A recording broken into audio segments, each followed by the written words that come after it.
Welcome to the Beyond the Bucket Show, a podcast centered around optimizing all lives' buckets. We all have buckets we are balancing: coaching, entrepreneurial ventures, family, passion projects, and health. Let's all take this journey together and become bucket fillers. And here's your host, Chris McSwain. Welcome back to Beyond the Buckets. Thank you for joining us today. Another great episode. Of course, I'm very biased with all the episodes, but thank you for joining us today.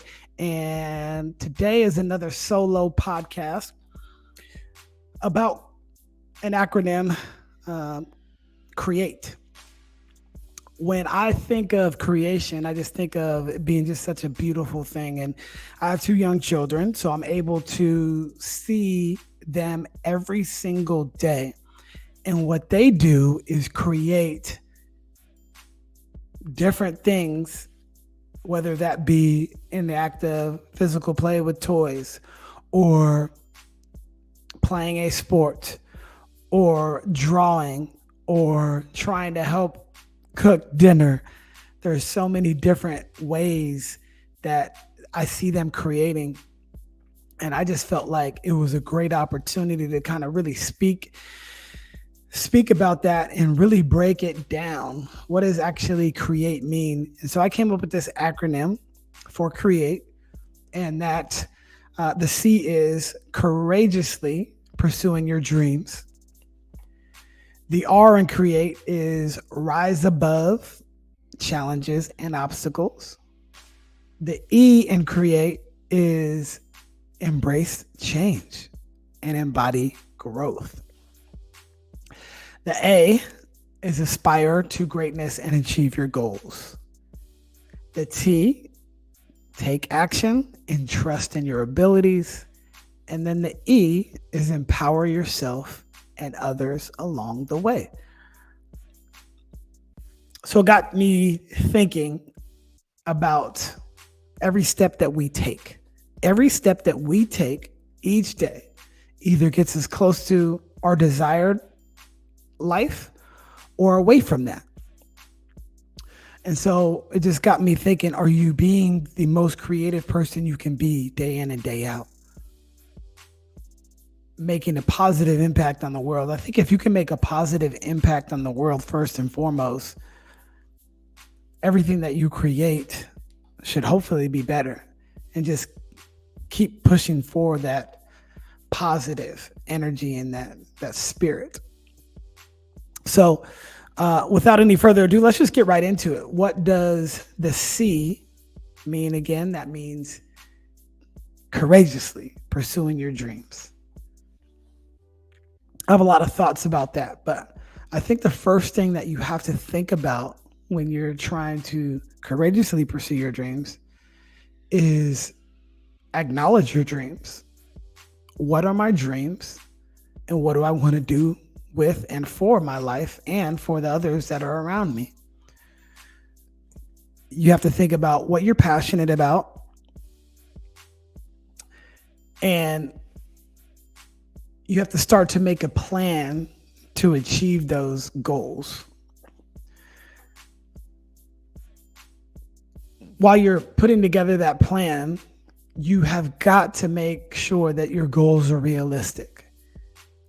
There's so many times where, and I was just watching a video the other day about a dad telling, I don't know where he was speaking. I don't know if he was at a church or wherever, but he was speaking about, why are we lying to our kids? My son wants to go to the NBA. Why are we lying to him about that? Like, you're not going to the NBA. Or the high likelihood of you going to the NBA is not very likely. So you got to set realistic goals. Don't try to do too much too soon, and break your dreams down into smaller goals. I like to always reverse engineer things. So I have this goal that I want to get to. Well, how do I put these micro goals in between that to make sure that I can actually reach and attain these? Because sometimes this goal might be really, really high and you can't you can't reach that, or you can't really see that. So if you can hit these micro goals along the way, I think that really helps you. Um, you also got to understand not to be able, or not being afraid to fail. Everybody is going to fail at something at some point in their life. And it's how you learn and you grow. You can't let that fear of failure stop you from pursuing your actual dreams. The people that make it are the ones that are the most consistent and persistent. You cannot give up on your dreams no matter how hard things get. And believe me, no matter what you do in this life, if it's worth having, it is going to be very difficult to achieve. So don't give up on them. And then I think one of the more underrated points to this one is surrounding yourself with positive people. So if you're going to courageously pursue something, you have to have people around that also can help you with your vision, see what your vision is, and be able to provide guidance if needed. You got to surround yourself with people that support your dreams, not kind of pull away from those dreams. And so, I think those are all really great points when you're trying to courageously pursue your dreams, and that is to see and create. Now, the next one, the R, is rise above challenges and obstacles. And here are some tips that you can use to kind of rise above some of these things. First and foremost, staying positive. It's so easy to be negative. It's so easy to get in your thoughts about certain things. It's easy to get discouraged when things are very difficult, right? But it's important to stay positive and remember that every challenge you have is an opportunity to grow and learn. You have to have the consistent belief within yourself. You can overcome these challenges if you believe in it. And if you don't believe that you're going to overcome it, then, well, you've already defeated. And you just can't give up. There's been so many times where you kind of get to the end or close to the end. I remember running a half marathon one time, and I had trained really, really hard. I wanted to get a personal best, and I did everything I possibly could. I sold out, and it was like mile 10, and I'm like, I don't know if I can go any further. But I kept fighting, and eventually I was able to get that. And my time was 1:32, and I was just so proud of myself for running 13 miles in an hour and 32 minutes. It was just an incredible feeling. And then the last part of that is rising above, rise above challenges and obstacles is ask for help. If you're struggling, go to somebody who's already been there, and don't be afraid to ask for the help. So many people are willing to help you if you just reach out. So don't be ashamed. Don't be worried about the judgment or anything like that. But if it's somebody that cares about you, they're going to help you through whatever the situation is. So those are some goals to get over, or some ways that you can get over the obstacles, right? The next one is going to be E, embrace change and embody growth. Embracing change and embodying growth basically means to be open to new experiences and challenges and being willing to learn from them. You can't get to where you haven't gone before if you don't go down the road. You got to be adaptable. You got to be able to be resilient and be able to bounce back from setbacks, because as we've talked about throughout this podcast anyway, is there are going to be some setbacks. And you got to be positive and optimistic and understand that you just keep putting one foot forward. But there's been a lot of times that I've stepped outside of my comfort zone to get to somewhere where I haven't been before, because I don't know that feeling. And you've heard this saying a lot: get comfortable being uncomfortable. Put yourself in a situation that you don't really necessarily like, but you might actually need it. And if you need it, it's going to help you become the person that you're supposed to be. And that's embracing the change, and that's embodying growth. You got to embody that. You're either growing or you're dying. Simple as that. And hopefully I'm growing every single day. The A is aspire to greatness and achieve your goals. Aspiring to greatness means that you have a high standard for yourself in your life, in every aspect of your life. You hold it to a very, very high standard. You got to be willing to put the effort in, obviously, because your goals will never happen if you just wait for something to happen. You're either busy waiting or you're busy doing, and you got to get to it. And that means just, and I said it before, but just being very, very persistent. How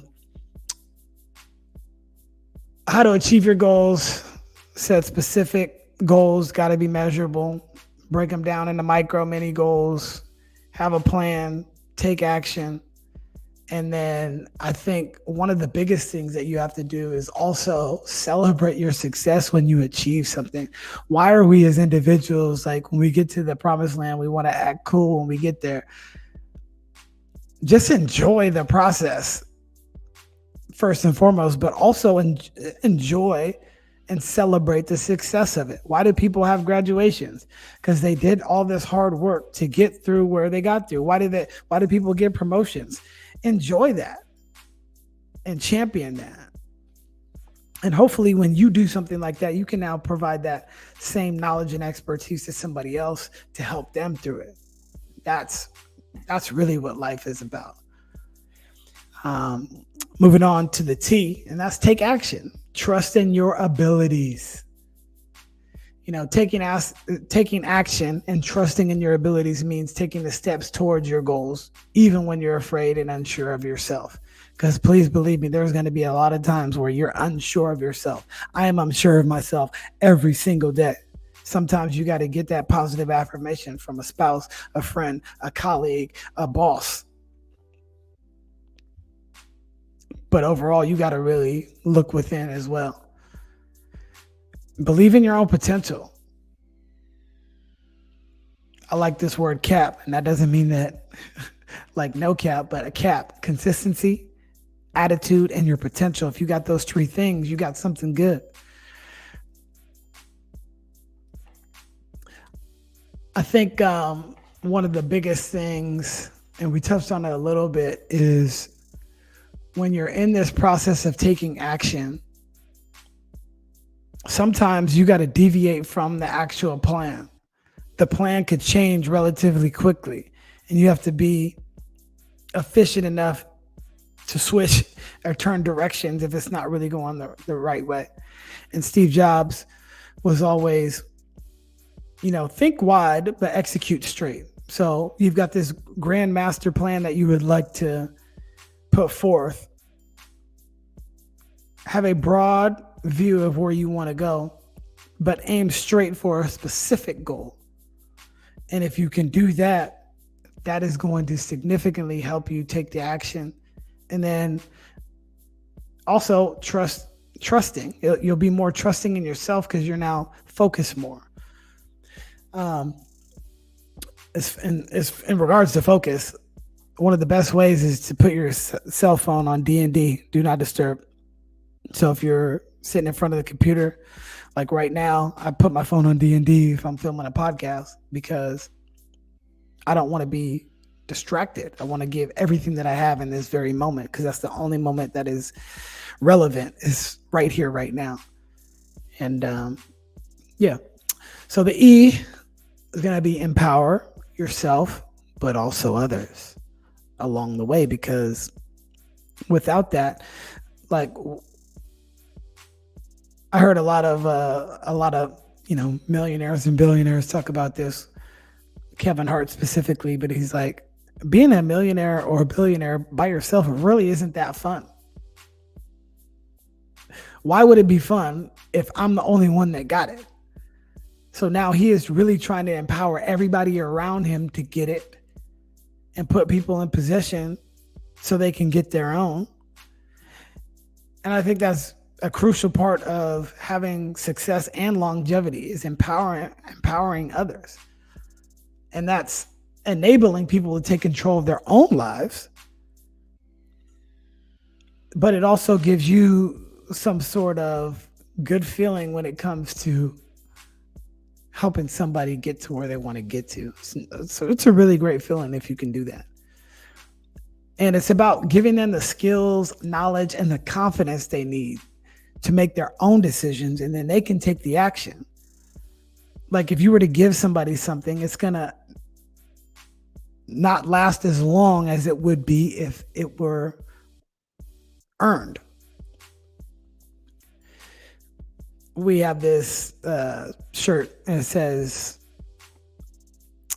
banners are not given, they are earned. For those of you who don't know what sports are, sports banners. So if you have a banner, that means you won a championship. Those are very, very hard to come by. And it's because you actually earned it. And then if I teach you how to fish, you can always get fish. You have the opportunity to go out there anytime you want and go fish. If I just give it to you, you just eat it and that's it. You got to get skills. And that's how you empower yourself and others along the way, is just attaining skills. Attaining skills be very valuable in that sense. Because hopefully somebody's going to provide you the game as well. And that means you might have to be a role model in some ways, show others what is possible. I know that I've done that for a lot of people, and a lot of people have done that for me. I would be nowhere in this life if it wasn't for my mentors. And now I feel a humble obligation to make sure that I pass that along. I got to pass that along. You also got to create an environment where people feel safe, supported, and encouraged. If you can create that environment, it builds a good camaraderie. When you feel safe at your job because your management has your back, like, that's everything. And I know a lot of people that aren't in those situations. And if you are in if you're in a bad situation, then you have to figure out a way to kind of remedy that. So I just think that empowering yourself and others is not easy, but it is very possible. You just got to set your mind to it and be willing to work for it, just like everything else. And you can make a big difference in the lives of not just yourself, but others. So that is just a little soliloquy of a podcast that I wanted to do. I just think that creating different things is just amazing, and just go out there and create the best life for yourself, best life for everybody around you, and just go out there and create. So just if you needed to know the acronym again, I will put it in the show notes, but C is courageously pursuing your dreams. R is rise above the challenges and obstacles. E, embrace change and embody growth. A, aspire to greatness and achieve your goals. T, take action and trust in your abilities. And then the E, which I love the most, empower yourself and others along the way. So that is Create. I hope you guys enjoyed that podcast, and I will see you next time. Peace.